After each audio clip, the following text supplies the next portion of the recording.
Bienvenidos, aquí comienza una nueva emisión de LTC Noticias, el espacio informativo más importante del municipio de Chía.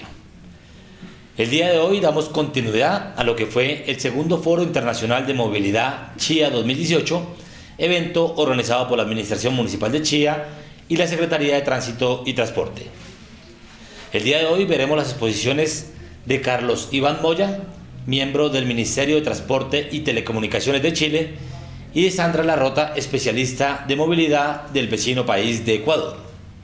Agradecido por la invitación de la Secretaría de Movilidad de la Municipalidad.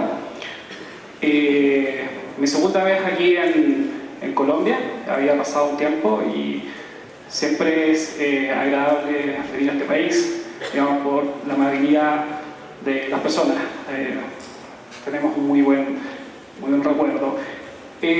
La presentación de hoy día tiene relación con algunas actividades que nosotros hemos desarrollado en el Ministerio de Transporte, particularmente en la Secretaría de Planificación de Transporte, que nos enfocamos en gestionar y planificar distintos sistemas de transporte a nivel nacional, en distintas ciudades, pero también apoyamos la ejecución de algunos proyectos, dado que no somos un organismo ejecutor propiamente tal, pero sí generamos asesorías.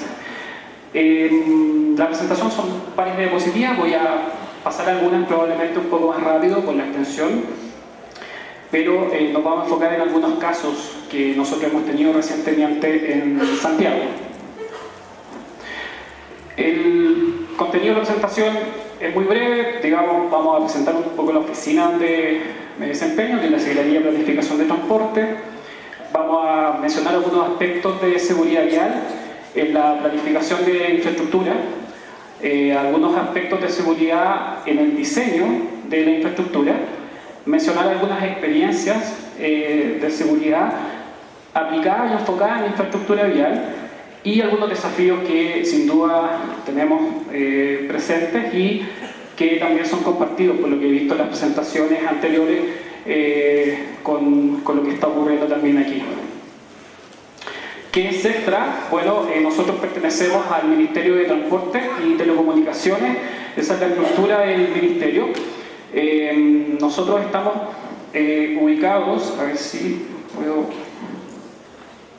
Ahí estamos ubicados bajo la Coordinación de Planificación y Desarrollo, y nosotros somos la Secretaría de Planificación que trabajamos en conjunto con otras unidades del Ministerio, como la Unidad Operativa de Control de Tránsito, encargado de todo lo que es la gestión de los semáforos y los sistemas inteligentes que promueven el tráfico, la Unidad de Ciudades Inteligentes, una unidad de corto plazo y unidades de transporte informa. Junto al Ministerio, yo creo que es interesante mencionar que trabajamos también con la Comisión Nacional de Seguridad de Tránsito, que es un poco el símil a la Secretaría de Seguridad, esto a nivel nacional. Nosotros nos dedicamos a planificar y evaluar socialmente las iniciativas de inversión en infraestructura y gestionar los sistemas de transporte a nivel nacional, regional y también local, es decir, hacemos apoyo y asesoría a distintos municipios, a distintas municipalidades a lo largo del país. Entonces proponemos planes de desarrollo, los sistemas de transporte urbano. Nuestro foco es principalmente el transporte urbano. El transporte interurbano en mayor medida son abordados por otros ministerios como el Ministerio de Obras Públicas, que no es perjuicio que podamos trabajar con ellos también. Estimamos la demanda, evaluamos socialmente algunas iniciativas de inversión y desarrollamos metodologías y modelos asociados a lo que es el análisis de transporte. Tenemos presencia en todo el país, estamos divididos en distintos macrozonas. Como ustedes bien saben, nuestro país es bastante extenso, por lo tanto tenemos que tener una visión acorde a la longitud y a la geografía de nuestro país. Somos delgados, digamos, flaquitos, pero bien largos. Y tenemos cinco sectores. En lo particular me desempeño en el área central, que estamos viendo particularmente la región metropolitana, que ya por sí es un desafío inmenso, digamos, todo lo que significa el transporte en la región metropolitana y también la sexta región. Esas son las incorporaciones recientes. Hemos tenido que en el extremo norte generar oficinas nuevas, lo mismo que en la zona sur. Algunas de nuestras tareas y funciones principales es un listado, algunas de las tareas que nosotros generamos, planes de maestro urbano, planes maestros de transporte urbano en las principales ciudades, o conurbaciones de Chile, estudios de prefactibilidades viales, un énfasis en el diseño y planificación de ciclovías o ciclorrutas. Generamos metodologías de transporte, somos contraparte de varios estudios de otros ministerios. Generamos también planes maestros de gestión de tránsito, que son más a nivel local, estudios de conexiones viales, proyectos estratégicos como metro. En la oficina se evalúan las nuevas líneas de metro, o por ejemplo los trenes suburbanos o trenes urbanos que estamos comenzando a impulsar. Entonces apoyamos a otros ministerios, somos intersectoriales, digamos. Por eso tenemos presencia en varias experiencias. Y EISTU, que son estudios de impacto sobre el transporte urbano, proyectos privados, públicos que se van a instalar, y nosotros apoyamos en eso.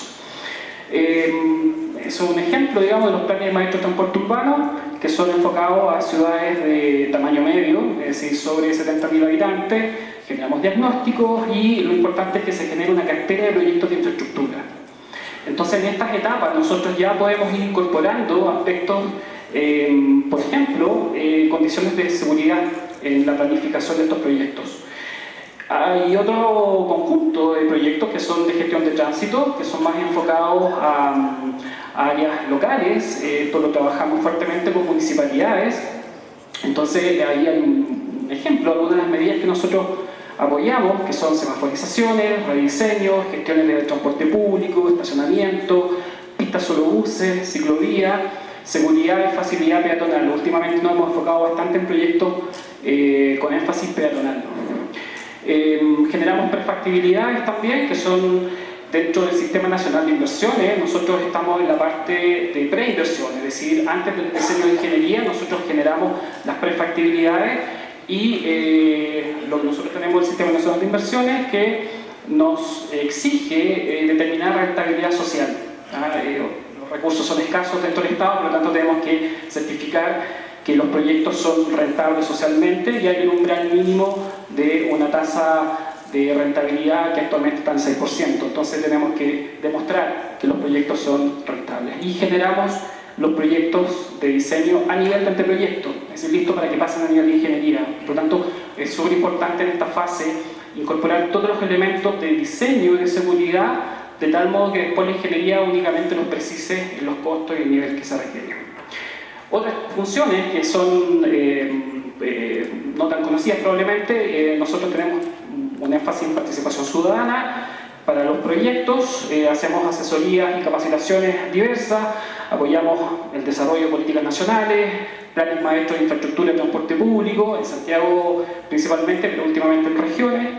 Estamos trabajando con Corfo, que es un organismo que está impulsando una metodología de Building Information Modeling. Estamos trabajando con ellos también para poder incorporarlo. Tenemos un mandato del 2020 en ese sentido de los proyectos de inversión pública, proyectos peatonales.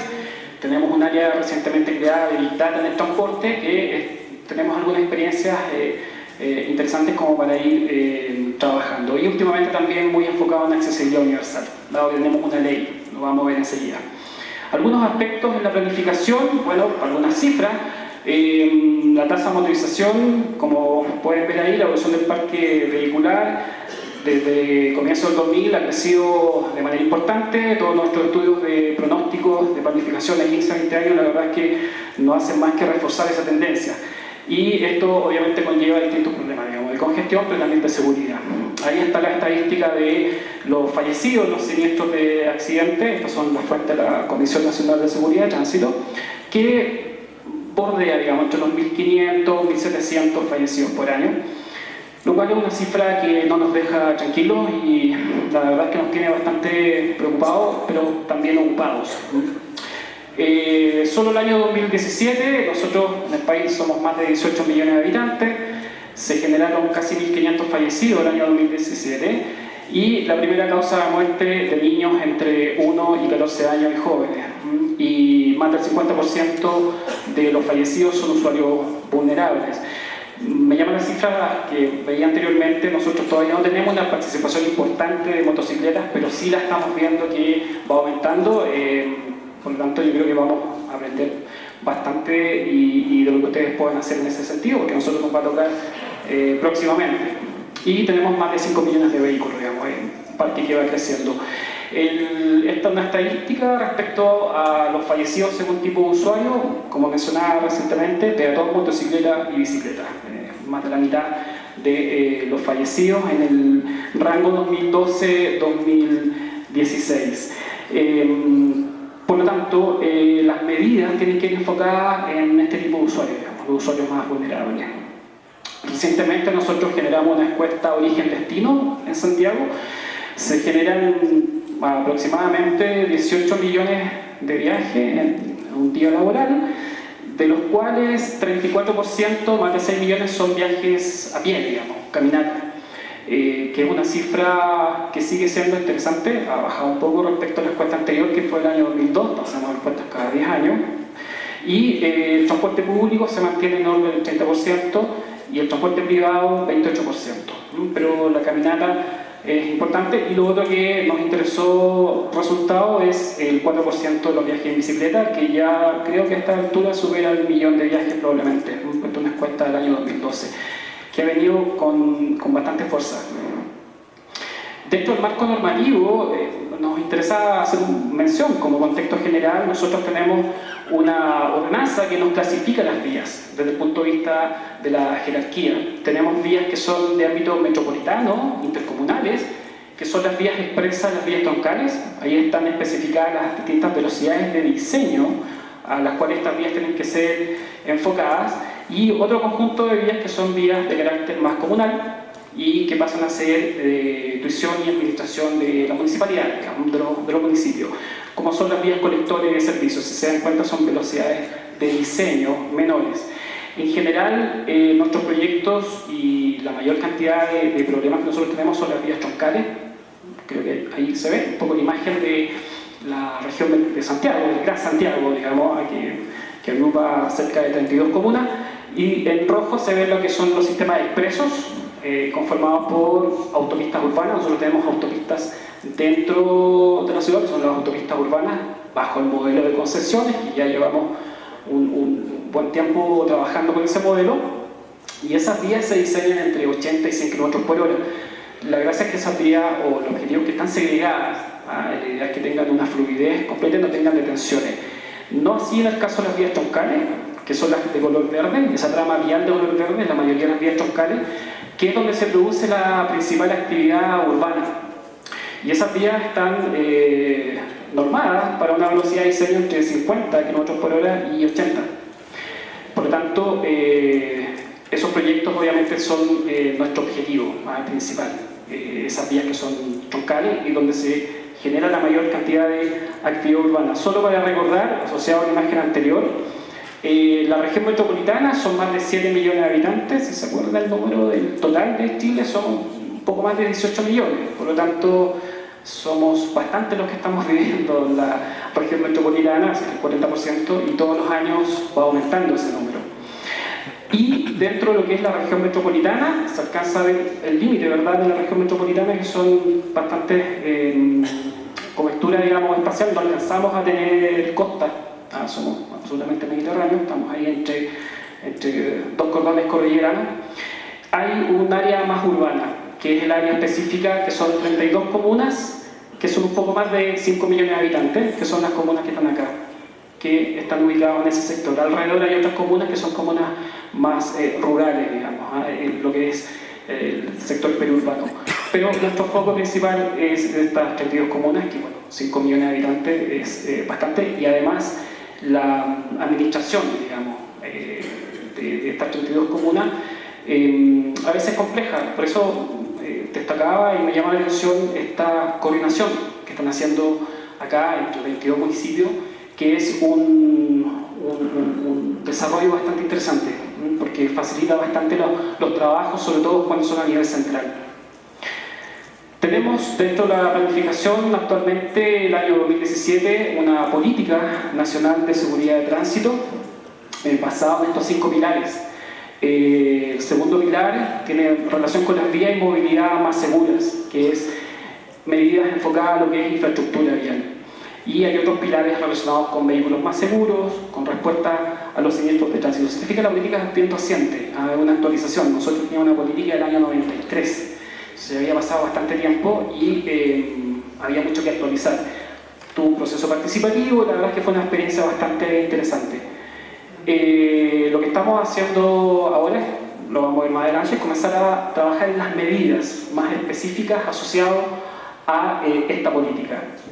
Otro factor que influye en el diseño, también tenemos recientemente una política de equidad de género en transporte, que es de comienzo de este año y que tiene distintos objetivos estratégicos y algunos de ellos que tienen relación con formular propuestas con perspectiva de género que impacten en el diseño de la infraestructura de los sistemas de transporte.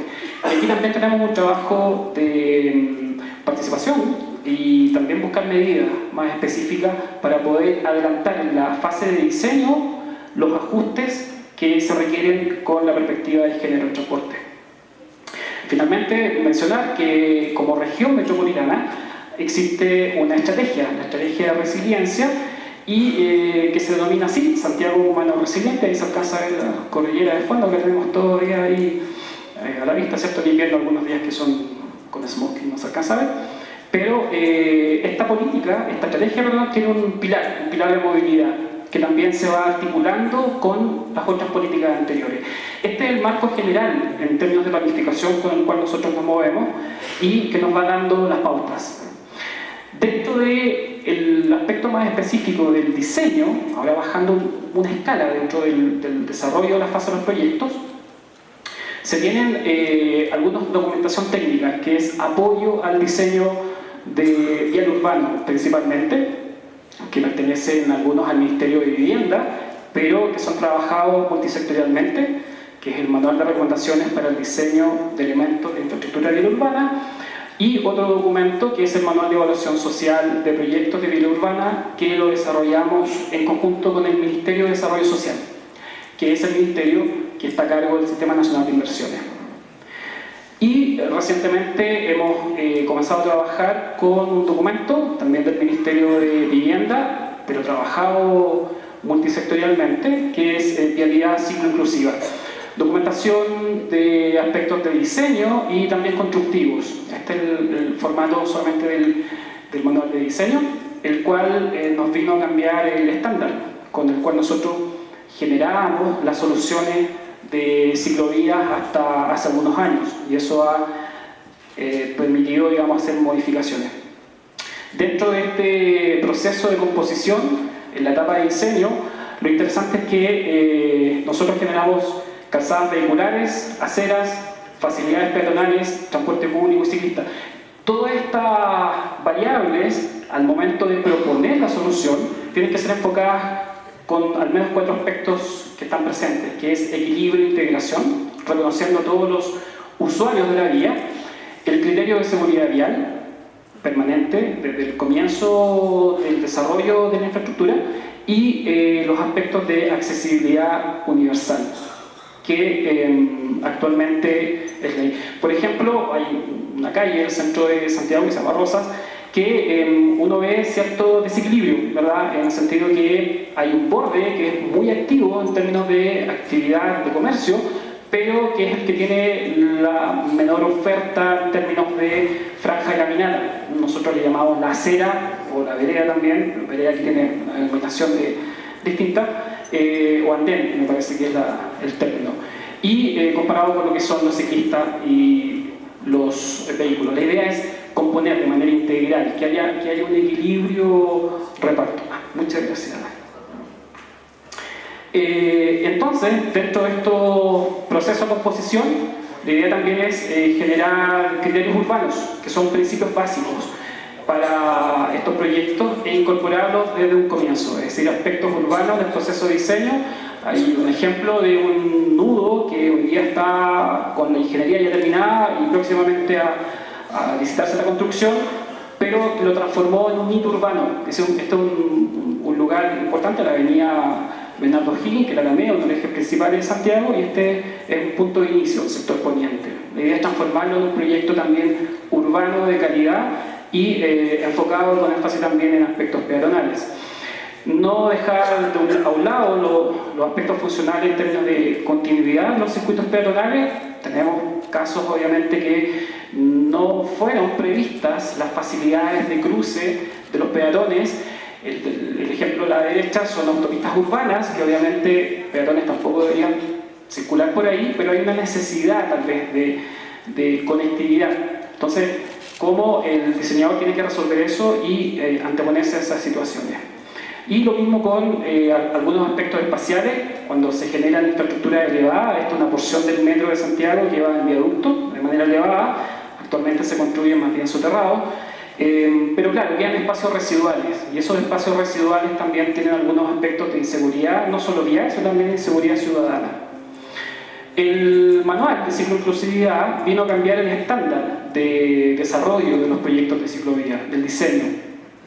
Junto con la ordenanza, lo que estableció es que estas ciclovías ya no van como parte de la acera, que es el espacio peatonal, porque antiguamente iban compartiendo junto con los peatones, sino que ahora es obligación de hacerla a nivel de calzada. Y eso implica, y con anchos determinados también, que son anchos adecuados para que puedan circular. En una ciudad como Santiago ya está la mayoría, digamos, construidos, todo es rediseño más que hacer vías nuevas, es readecuar lo que existe. A veces es complejo poder dar solución porque tienes que obviamente reducir espacio vial de otras unidades. Y esto ha sido un desafío constante desde que cambiamos este estándar hace ya unos 4 años. Tenemos la Ley de Accesibilidad Universal desde el año 2010 que también nos impone aspectos de diseño que a veces son complejos. Por ejemplo, la vertiente transversal, que no puede exceder un umbral de un 2%. Tenemos que tener continuidad de la ruta accesible, no puede tener interrupciones.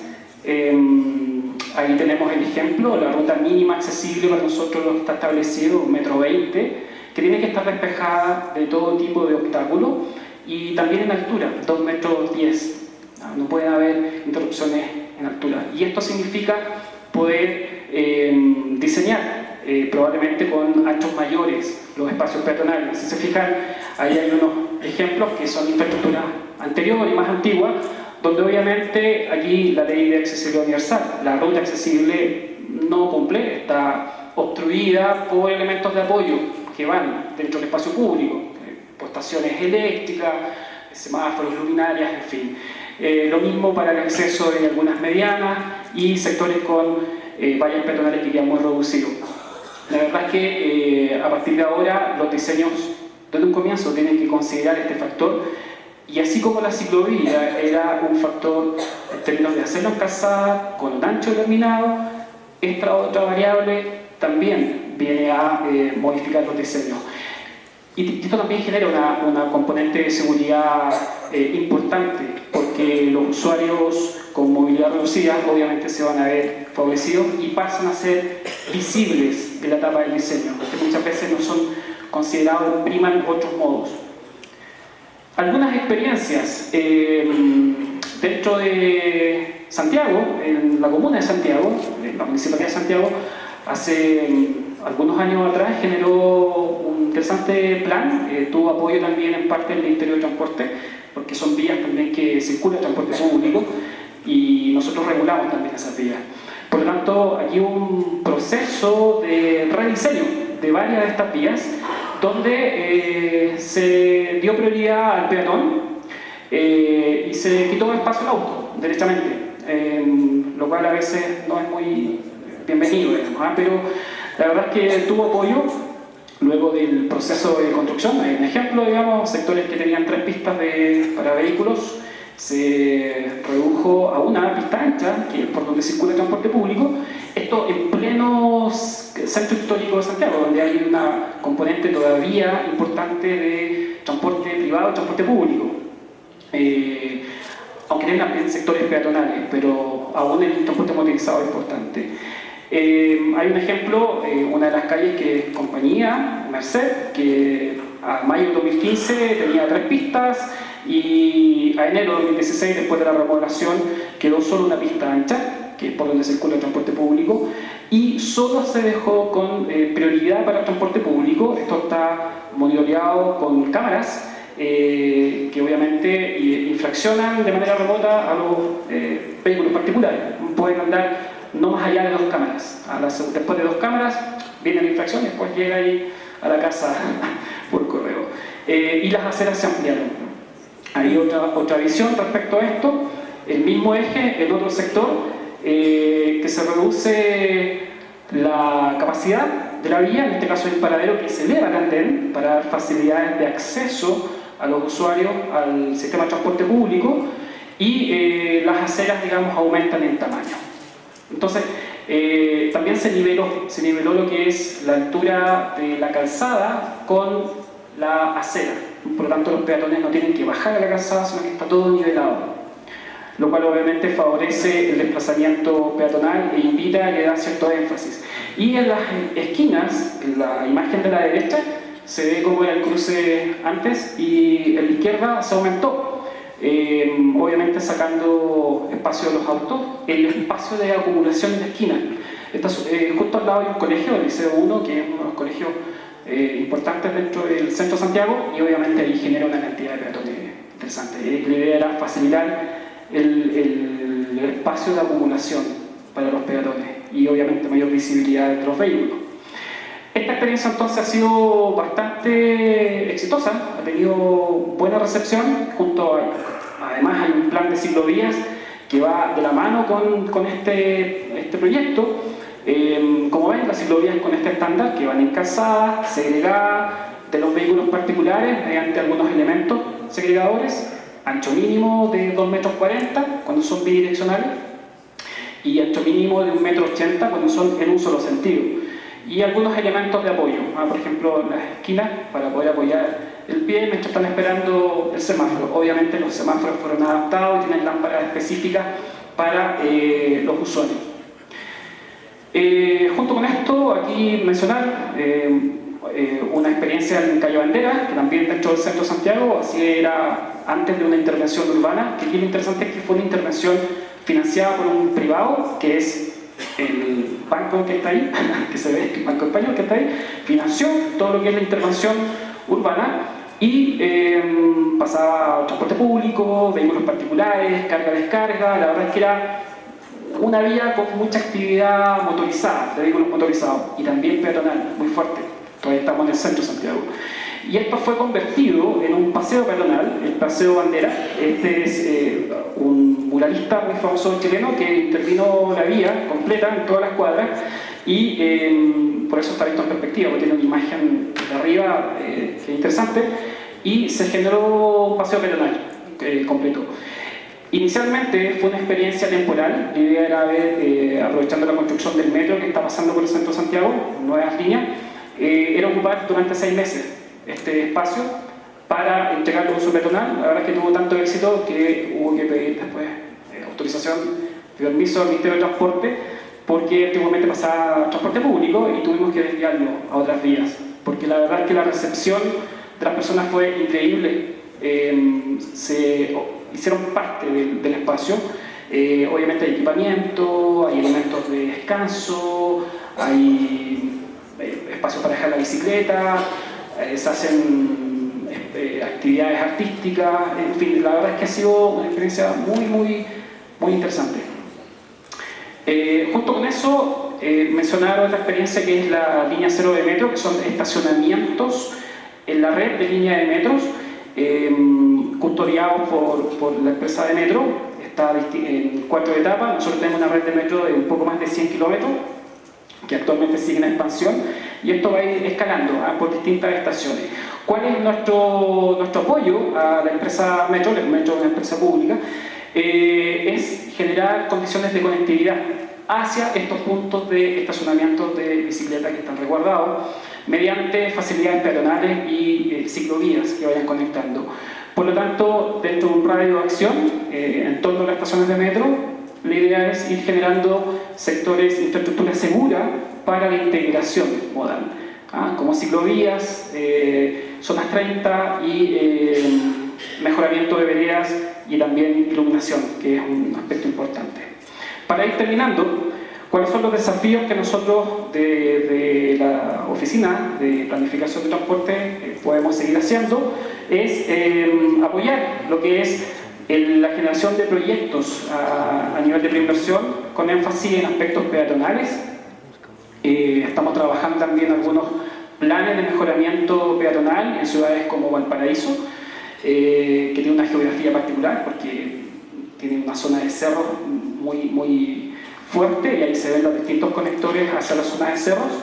Y una mención, un gráfico de la última encuesta de origen-destino, si se fijan, para viajes hasta 2 kilómetros, la caminata tiene 67% de participación, que es esperable, digamos, un porcentaje importante de caminata.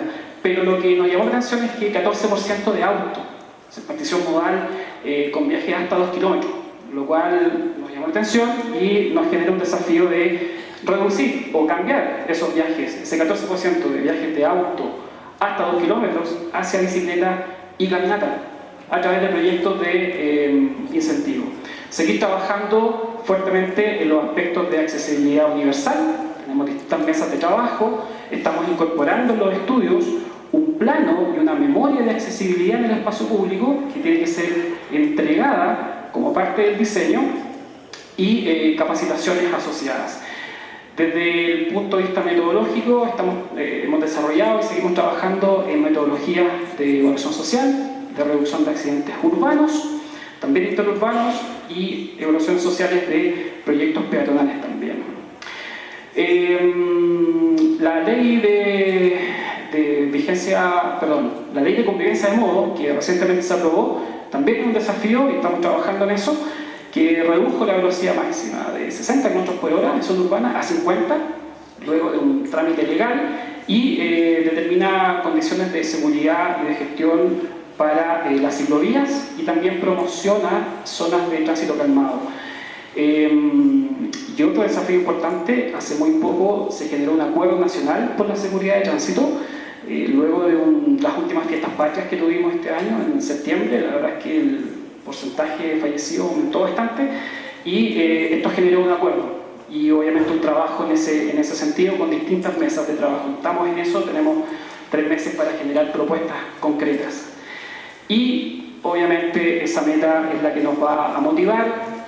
Meta estratégica 2019-2030, reducir en 30% los fallecidos en el tránsito para el año 2030. Y para eso nos queda bastante por trabajar y es un desafío que tenemos que hacer.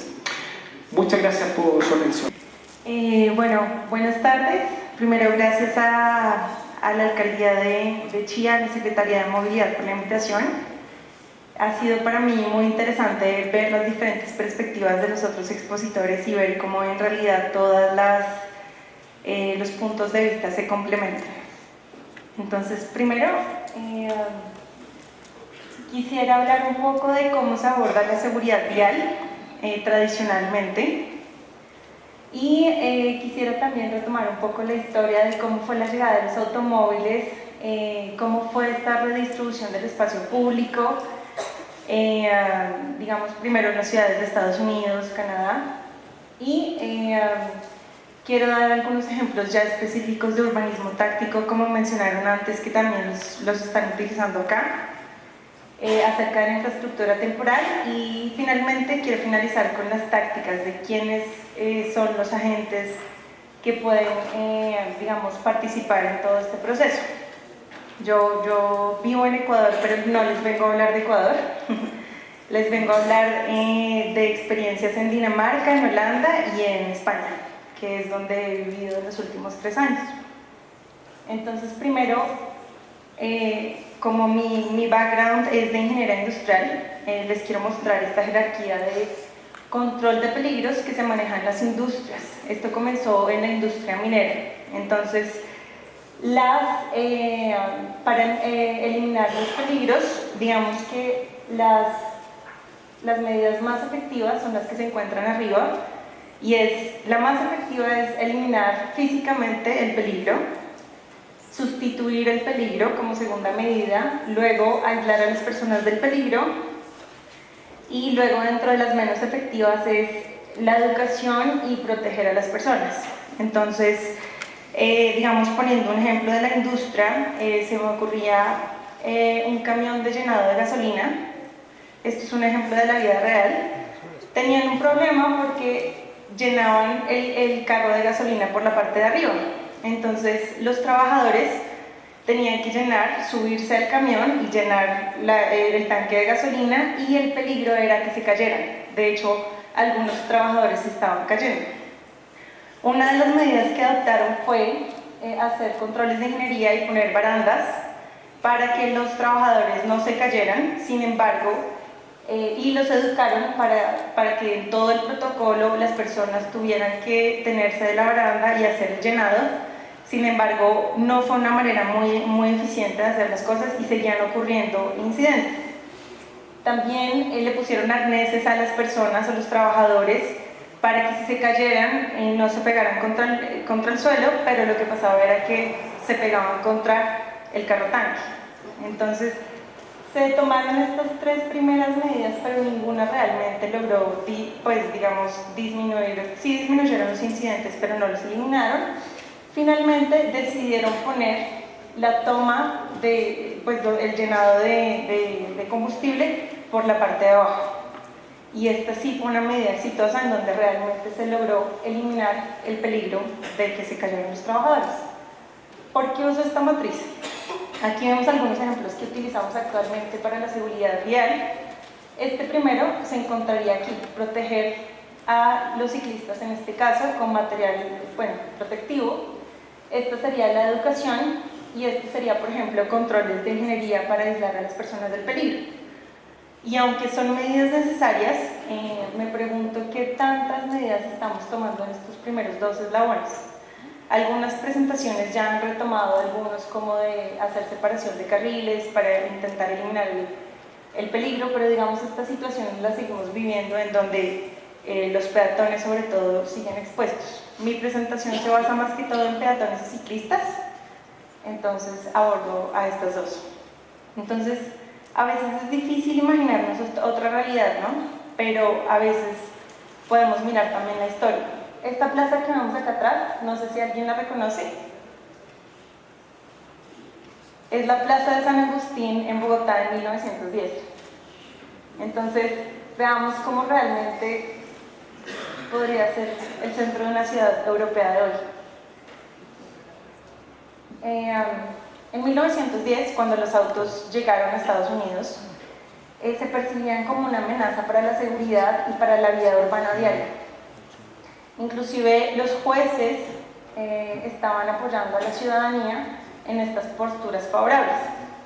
Un caso muy famoso que Peter Norton cita en Chicago, en donde había un conflicto entre un peatón y un automóvil en una calle. Y el juez dictaminó que el peatón tenía la razón, que era favorable, digamos que dictaminó para los peatones, porque las calles de Chicago pertenecían a la ciudad y no a los automovilistas. Yo me pregunto hoy si esta visión, si este juez dictaminaría lo mismo en este año. Para mostrar de manera más gráfica, esta fue la portada del periódico de Toronto de 1934, en donde pues se ve gráficamente cómo la ciudadanía estaba preocupada por esta llegada de los nuevos automóviles. A pesar de esta percepción de los automóviles, sí fueron introducidos en las ciudades porque la oportunidad que se veía, la oportunidad económica que tenían los automóviles era bastante importante, entonces se realizó la introducción de los automóviles en la ciudad de Estados Unidos. Inclusive la prensa gráfica ayudó a esta introducción. Habían dos términos que se utilizaban, uno era jaywalking y otro era jaydriving. Entonces, cuando un peatón se le atravesaba a un automovilista, el automovilista le decía: usted está jaywalking. como diríamos nosotros, usted se está atravesando. Pero también, digamos que los peatones les decían a los automovilistas, joyriding, usted se está atravesando. Entonces era una relación mutua en donde ambos se atravesaban. Sin embargo, la prensa hizo más famoso fue este término, y es el más conocido el día de hoy, inclusive está en el diccionario, y es jaywalking. Y entonces aquí digamos que se maestró a los peatones de por dónde se veía pasar, inclusive se les decía que si sabía que ellos eran culpables, si les ocurría algo por estar en las calles. Entonces, mediante esta ayuda de la prensa escrita, los peatones fueron controlados y retirados de las calles, obligados a cumplir con las reglas emergentes, nuevas normas culturales, mientras que las calles se redefinieron como pasajes para el automóvil. Los peatones eran por su propia seguridad restringidos a los cruces de peatones, aceras, y tenían que detenerse por señales de tráfico. Ahora, volviendo un poco a la actualidad, ¿cuál es el problema de esto? ¿De quién es el espacio en las vías actualmente? Tal vez uno diría, bueno, las vías de Colombia, de Ecuador, de Chile son del automóvil porque es el modo de transporte que prima, o del transporte público. Pero seguramente ciudades como Copenhague, la capital de las bicicletas, tendría una participación mayor del espacio público en los carros. Este estudio se hizo en Copenhague, en una intersección. Esta es una foto desde Google Maps. Y lo que se hizo fue todo el transporte todo el espacio que se utiliza para el transporte se señaló en rojo si es de los autos, se señaló en amarillo si es de los peatones, en azul si es para los ciclistas y en verde si es para los buses.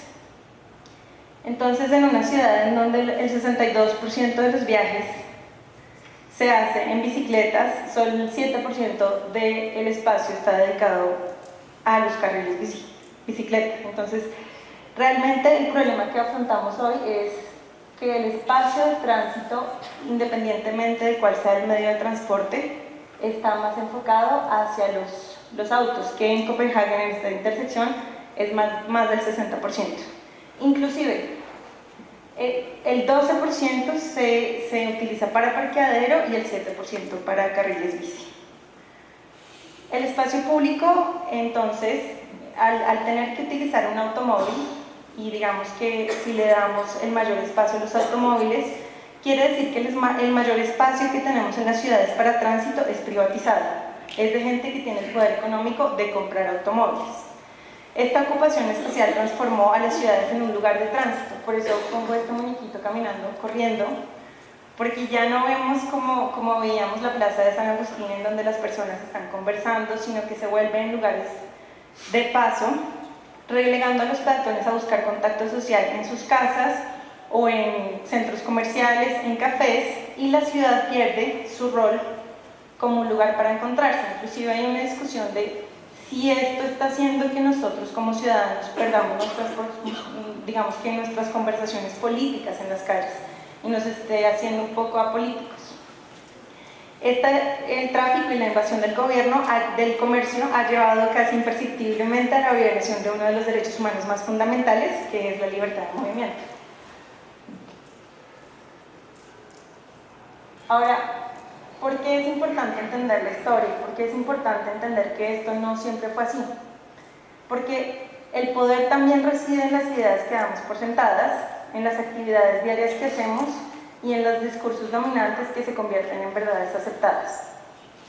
La esperanza es que nosotros podemos activar procesos sociales y humanos que den forma a los patrones espaciales, y si buscamos nuevos patrones espaciales, estos van a dar también forma a otros procesos sociales y humanos.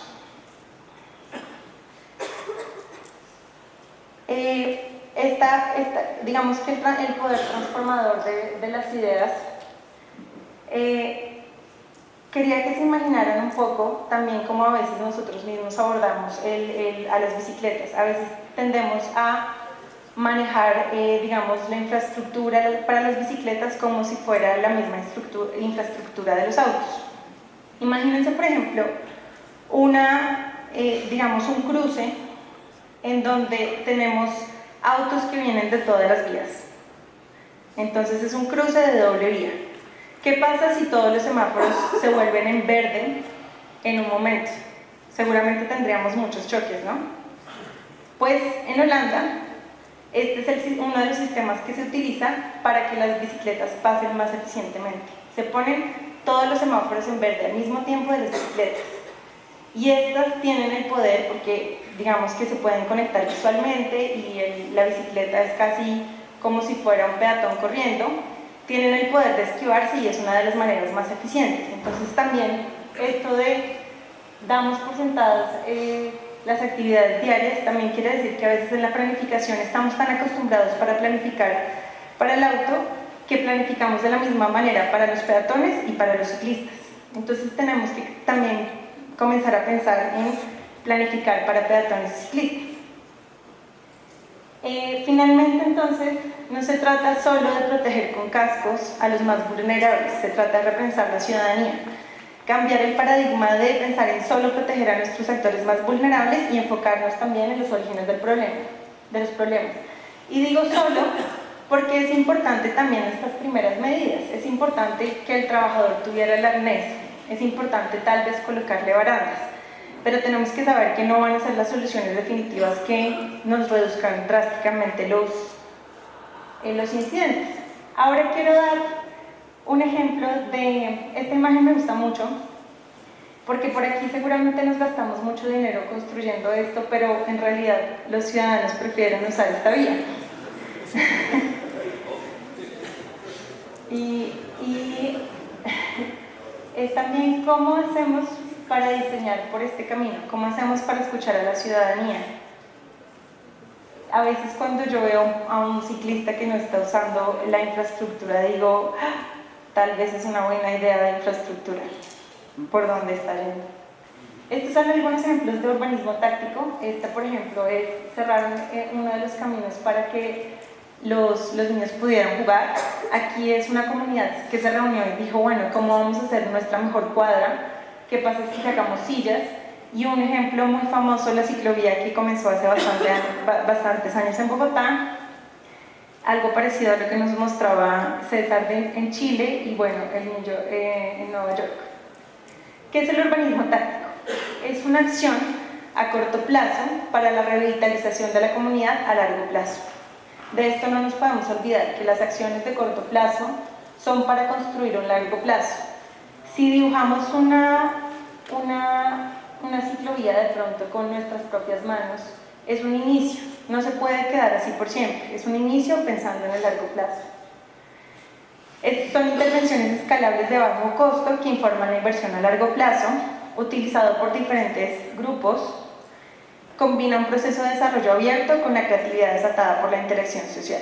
¿Cuál es el resultado? Decisiones informadas, decisiones mejor informadas en la creación de posiciones digamos, económica, social y ambientalmente beneficiosa.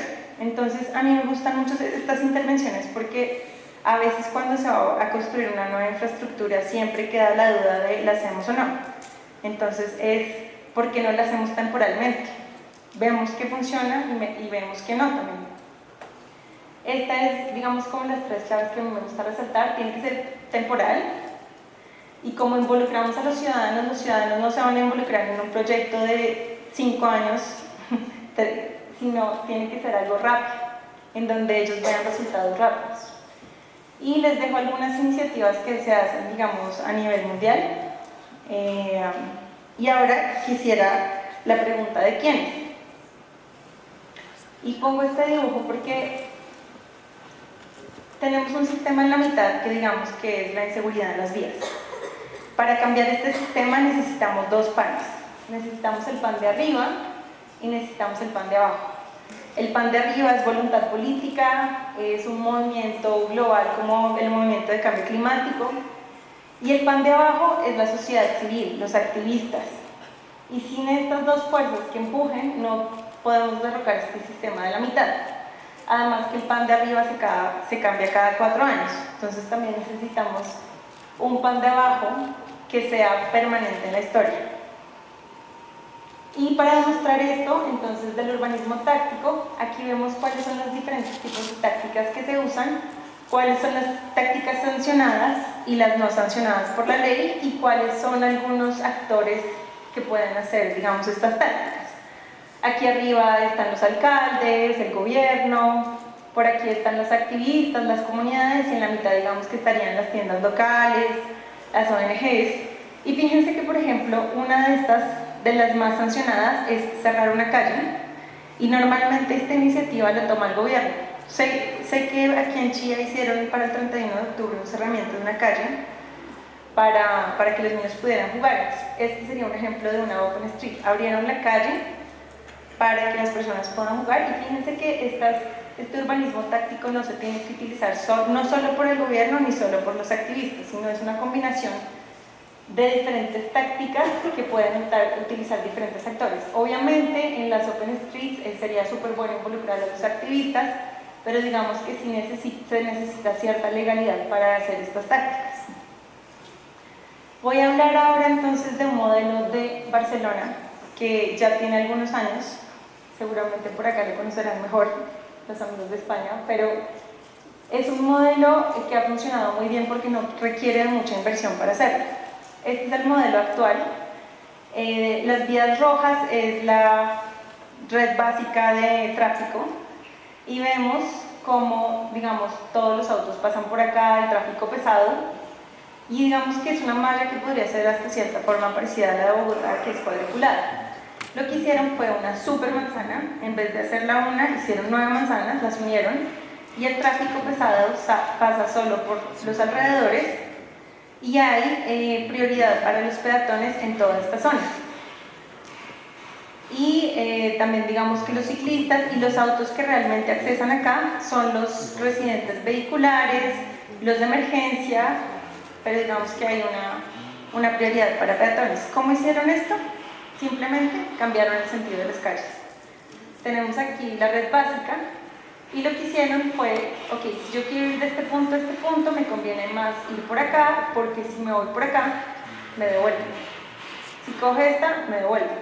Entonces realmente solo tiene sentido entrar a esta supermanzana si eres residente, si tu punto de destino queda ahí.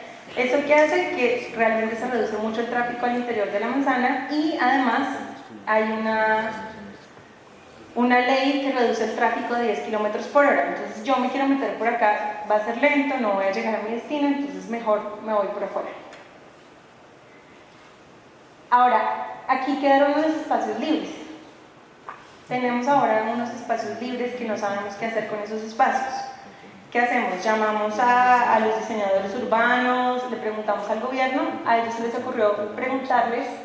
Este es el anuncio de un, digamos, concurso de arquitectura para los arquitectos, jóvenes arquitectos y estudiantes de arquitectura. Entonces, ellos, como un caso real de estudio, tenían que ver qué hacían en estas nuevas esquinas que ahora quedaban libres. Y me acuerdo de 2 que a mí me gustaron mucho, y es una, el barrio necesitaba ahora comenzar a hablar de cosas que antes no habían hablado. Entonces necesitaban que la gente saliera a las calles y realmente se sentara como si fuera un consejo comunal, pero donde se sentaban no podían hacer sillas ahí permanentes. Entonces lo que hicieron simplemente fue dibujar unas sillas en forma de congreso, en donde la gente traía su silla de la casa, se sentaba ahí y comenzaba a hablar. Otra cosa que pasaba era que tenían estas zonas libres y la gente no las usaba, seguía pasando por los pasos cebra que quedaban por acá. ¿Cómo le decimos a la gente que ahora este es su espacio? En Barcelona hay unas flores que están en todo el piso de los peatones, unas flores muy famosas, y entonces lo que ellos hicieron fue simplemente pintar estas flores en el piso para que los peatones entendieran que ahora este era un nuevo espacio para peatones.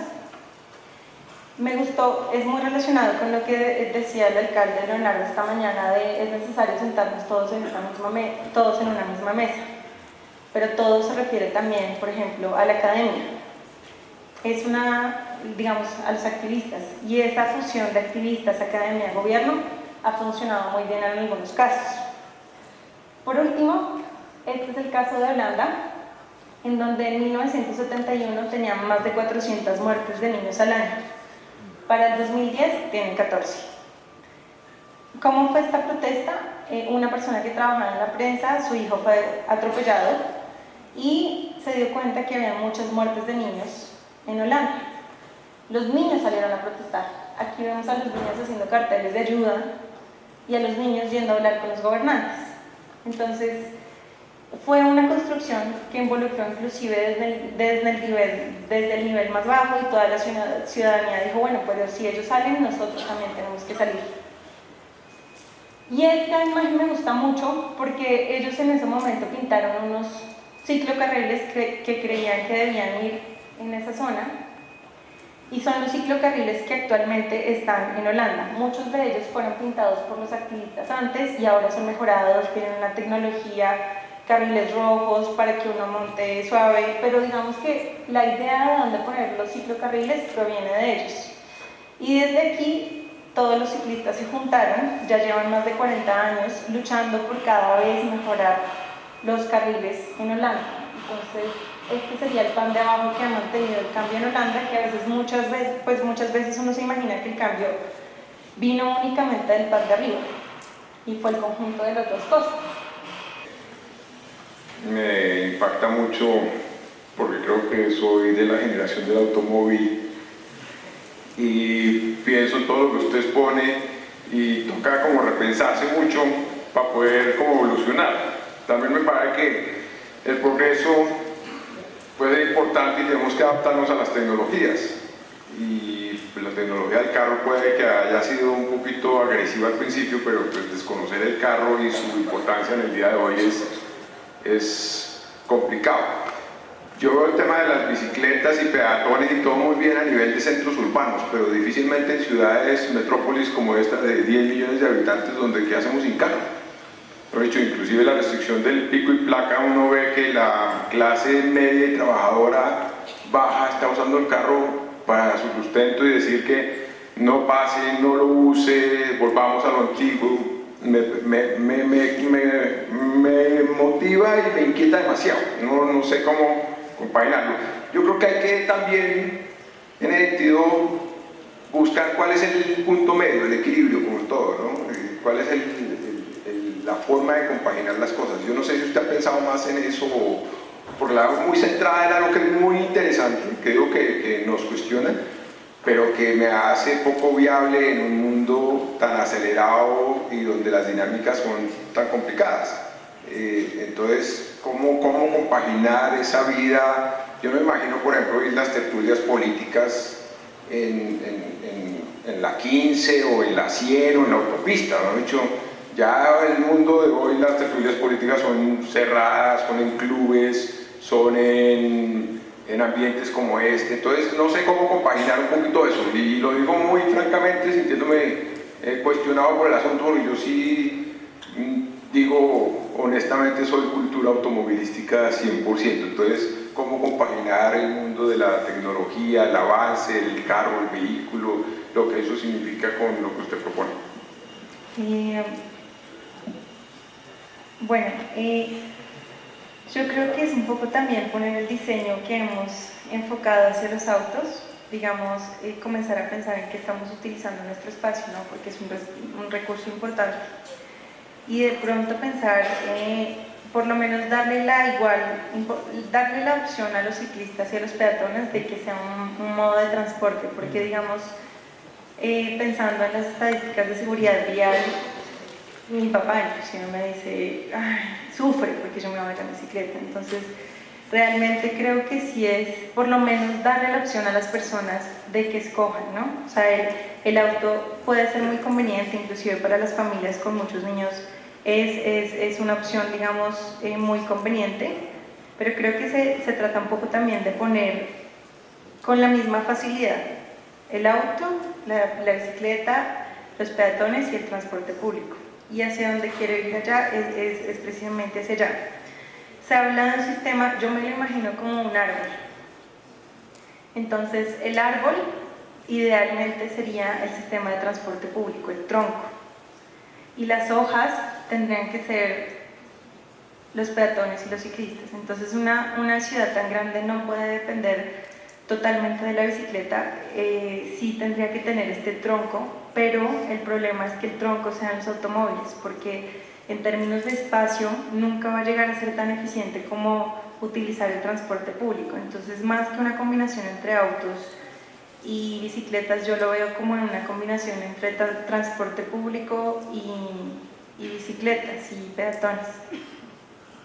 Bueno, lo que pasa es que nos falta mucho para tener un transporte público eficiente en todas las ciudades y el contorno metropolitano que nosotros decimos. Yo tengo un ejemplo muy personal. Yo vivo relativamente cerca, yo me gasto 35 minutos en carro hasta la universidad y mi hija se gasta 27 en bicicleta. El problema es que si yo me accidento en el carro no me va a pasar nada porque la velocidad a la que me estoy desenvolviendo es de 10-15 kilómetros por hora, mientras que si mi hija se accidenta, pues seguramente tendremos que correr todos al hospital. Entonces, ahí también ese tema de cómo hacer eso que usted dice, de que las grandes autopistas y todo tengan ese desarrollo posible de estas alternativas. Doctor Carlos, la rentabilidad social no me quedó muy clara en su exposición. Usted habló de la rentabilidad social de los proyectos que ustedes evalúan y después dijo que la rentabilidad social también tenía que tener una rentabilidad económica del 6%. Un proyecto que socialmente sea factible y la rentabilidad económica no es sino el 2%, ¿se muere? Sí, a ver, el Sistema Nacional de Inversiones que tenemos en Chile, digamos, existe una rentabilidad socioeconómica. En realidad tenemos que demostrar que cumplimos con una rentabilidad sobre el 6%, pero existe otro factor que es a través de los procesos de participación ciudadana y involucrar a los actores locales, por ejemplo las municipalidades o los gobiernos regionales, para dar cierta factibilidad social, que es distinto respecto a la búsqueda del valor rentabilidad socioeconómica, que es lo que nos pide el Ministerio de Desarrollo Social para poder aprobar las inversiones. Pero hemos tenido varios casos de proyectos incluso interregionales que comunican distintas comunas que por un problema de aceptación de la sociedad, o sea, de la comunidad, no han podido seguir adelante. Por lo tanto, eso lo que nos ha generado es poder reforzar aún más los procesos de participación ciudadana en las etapas tempranas del proyecto. De esa forma podemos dar una factibilidad social, es decir, desde la comunidad, que va de la mano con la rentabilidad socioeconómica, que es la que nos exige el Sistema Nacional de Inversiones. Pero ha tomado mucha fuerza el aspecto de involucrar a los actores y finalmente a los usuarios que van a utilizar la infraestructura o la medida que se propone en las etapas tempranas del proyecto. Eso es un factor que estamos incorporando. A mí me encantan las autopistas urbanas de las que usted mencionaba que tienen en Chile, que he podido disfrutar, porque es que poder andar a 80 kilómetros por hora en las ciudades es algo que difícilmente se ve hoy en día. Yo pensaba, eso haría que una autopista urbana de Los Héroes a Chía gastáramos 15 minutos y no las 2 horas que nos representa hoy en día. Entonces, esa puede ser una solución que no sé quién vaya a implementar, pero que podría ser una solución para Bogotá. ¿Por qué lo logran? ¿Es sencillamente por el sistema de concesión o es por qué? Cuando hay veces vemos que eso no se logra en muchos otros lugares del mundo. Sí, bueno, nosotros tenemos un sistema de autopistas urbanas dentro de lo que es el Gran Santiago, algunas circunvalares, otras que son radiales, y conforman un sistema que permiten, por ejemplo, bypassear los sectores más congestionados de la ciudad y dirigirse de un origen a un destino en tiempos relativamente aceptables. Pero claro, el modelo de concesiones, que hay una tarifa de por medio, sin duda, que los usuarios tienen que cancelar, pero el concesionario está constantemente haciendo mejoras, no solo en la mantención de la infraestructura y la reacción, por ejemplo, frente a los accidentes y la mantención de toda la seguridad vial de las autopistas urbanas, sino que últimamente también están generando propuestas de ampliaciones. Por ejemplo, los contratos de concesión, que pueden ser 15 años, 12, 18, cuando se va acercando ese plazo de concesión, como ya está ocurriendo con algunas autopistas. Las propias sociedades concesionarias están generando propuestas de mayor inversión, más capacidad e incluso alternativas bajo el trazado actual, probablemente con capacidad subterránea sobre lo que hoy día se tiene. El privado propone y el gobierno, el Estado, tiene que ver si es de interés público o no. Eso, ahorita en el intermedio alguien me decía, ¿por qué no ponemos en todos lados las autopistas elevadas? Y me parece que o enterrarlas, que es lo que se ve en Santiago, o elevarlas, y tal vez eso podría ser una combinación de saquemos los carros para arriba, para abajo, y dejemos que la ciudad sea más de servicio público, peatonal y de ciclismo, y que puede ser, ustedes estarían de acuerdo con esto. La posibilidad de enterrar las autopistas es costosa, pero elevarlas puede afear las ciudades, como han dicho muchos urbanistas. ¿Cuál sería la posición de ustedes como para rematar y poder terminar esto a la hora en punto como tenemos programado y que podamos seguir con la agenda rápidamente?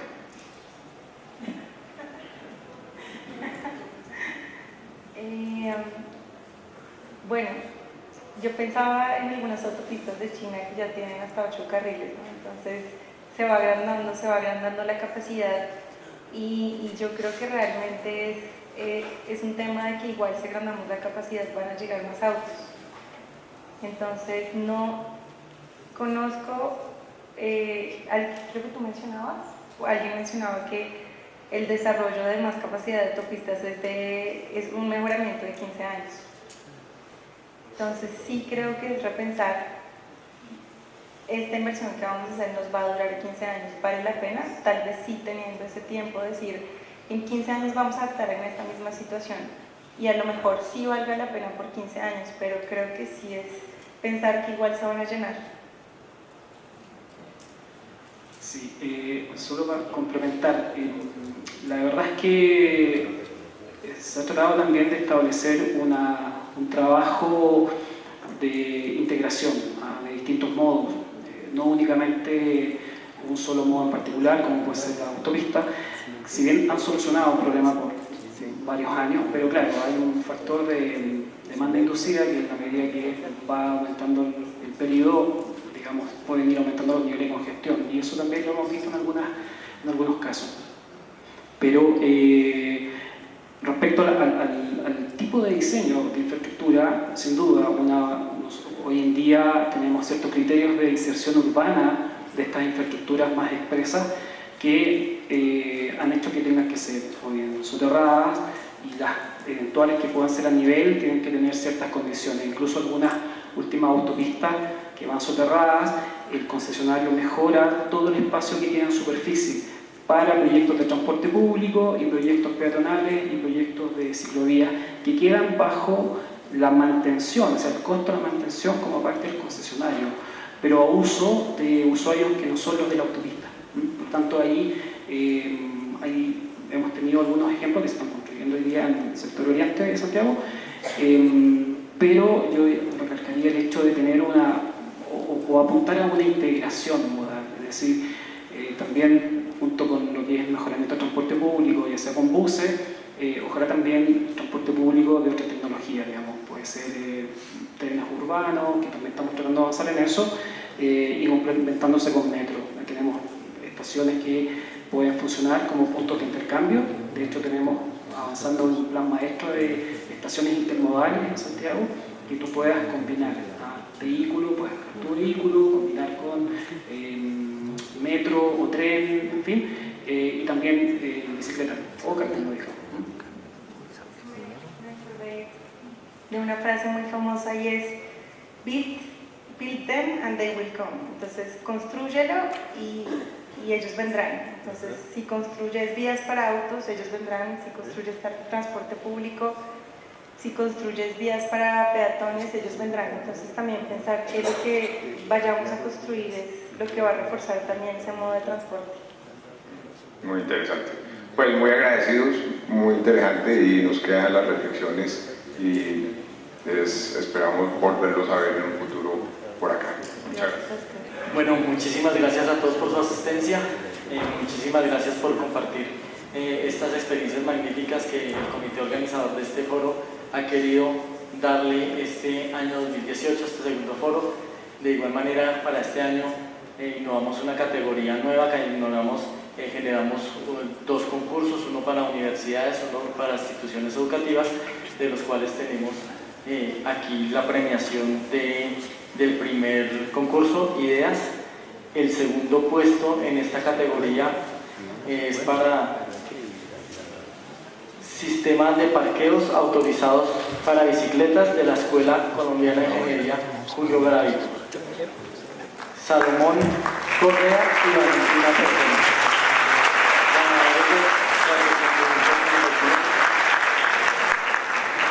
Salomón y Valentina, sí, en 2 minutos nos cuentan qué fue el proyecto que realizaron. Gracias.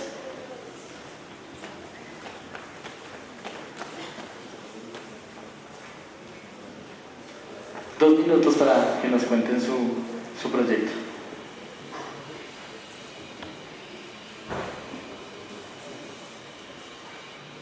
Bueno, buenas tardes.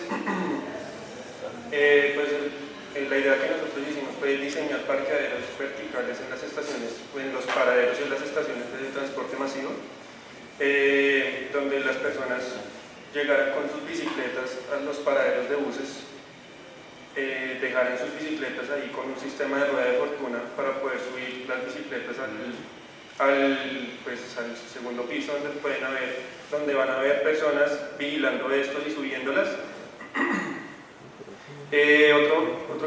Otro aspecto que le agregamos a esto fue que el techo fuera un techo verde para así disminuir la contaminación visual que se presenta en las ciudades. Y esto con el fin de incentivar el uso de las bicicletas en la ciudad y así disminuir la cantidad de vehículos que hay en la ciudad. Muchas gracias.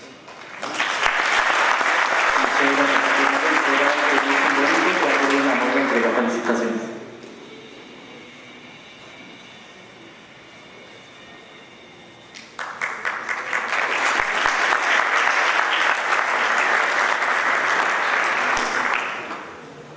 El primer premio y ganador de este concurso de ideas es para la Universidad de La Sabana con el proyecto de Bici Cívico. Andrea Patiño, Franklin Rodríguez y Margarita Correa. Los invitamos a comenzar la exposición de sus proyectos.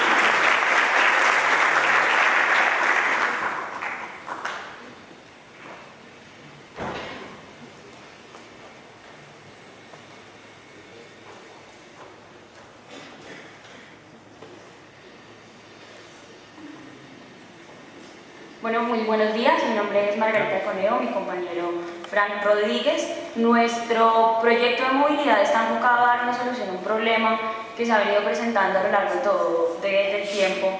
Bogotá es una de las ciudades con una infraestructura vial para los ciclistas más grande de Latinoamérica, y para lo corrido del año, en el primer semestre de 2018, hay una cuenta de 400 heridos, ciclistas heridos en accidentes, y más de 20 muertos. Nuestro proyecto Bicicívico tiene 2 aristas de trabajo. La primera es una aplicación móvil en la que el usuario puede ver la ruta más segura para hacer todo su recorrido.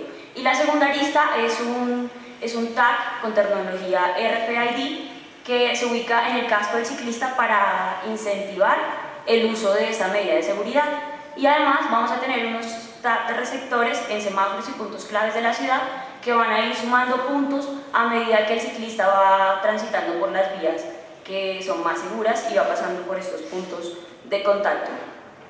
Mi compañero Frank les va a explicar un poco más acerca de la parte de sostenibilidad económica de la propuesta y por qué esta propuesta es tan viable. Gracias.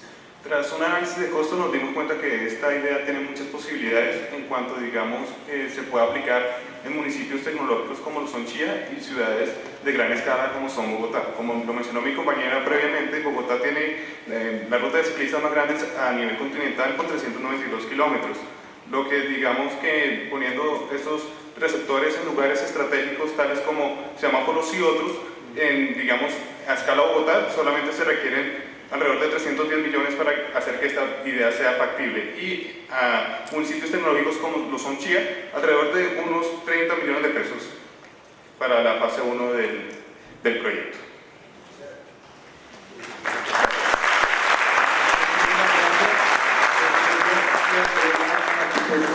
Gilberto Cifuentes, mientras invitamos a Germán Díaz de la Lonja para que nos explique muy brevemente cuál fue la metodología y la premiación de este interesante concurso.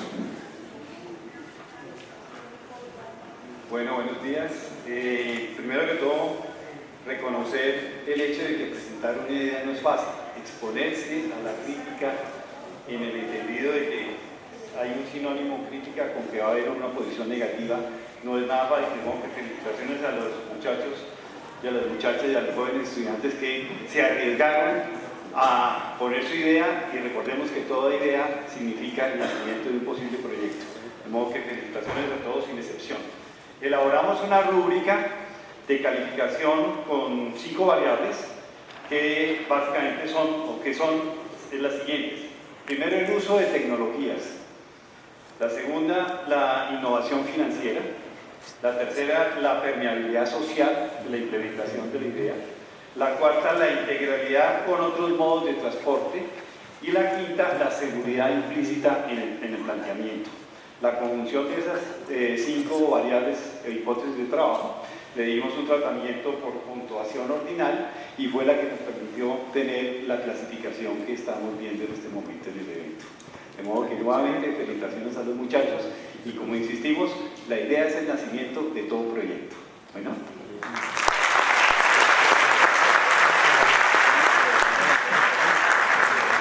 Muchísimas gracias al comité evaluador. Nuestro segundo concurso fue enfocado y fue dirigido hacia los colegios, hacia la población infantil, donde tenemos como gran participadora al colegio María Auxiliadora, donde el tercer puesto en el póster Actor Vial, Ciclista y Responsabilidad para Todos, de Luna Rubio y María José Martínez.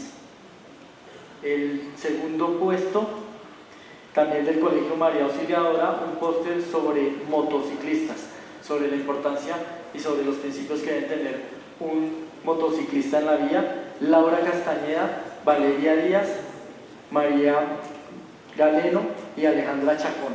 Un bono de 150.000 pesos y las inscripciones a la Universidad de La Sabana. Y como ganador de este concurso de póster tenemos también el colegio María Auxiliadora con el primer póster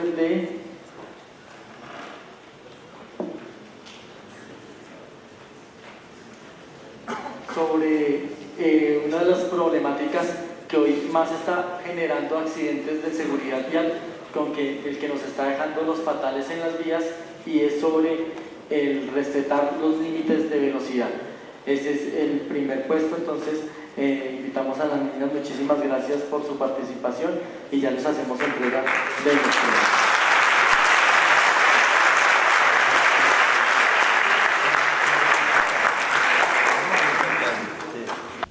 Bien amigos, con ese conversatorio donde participaron los diferentes expositores del segundo Foro Internacional de Movilidad Chía 2018, llegamos al final de LTC Noticias por el día de hoy. Nos reencontraremos el próximo martes a partir de las 7 de la noche en una nueva emisión. Un abrazo, Dios los bendiga.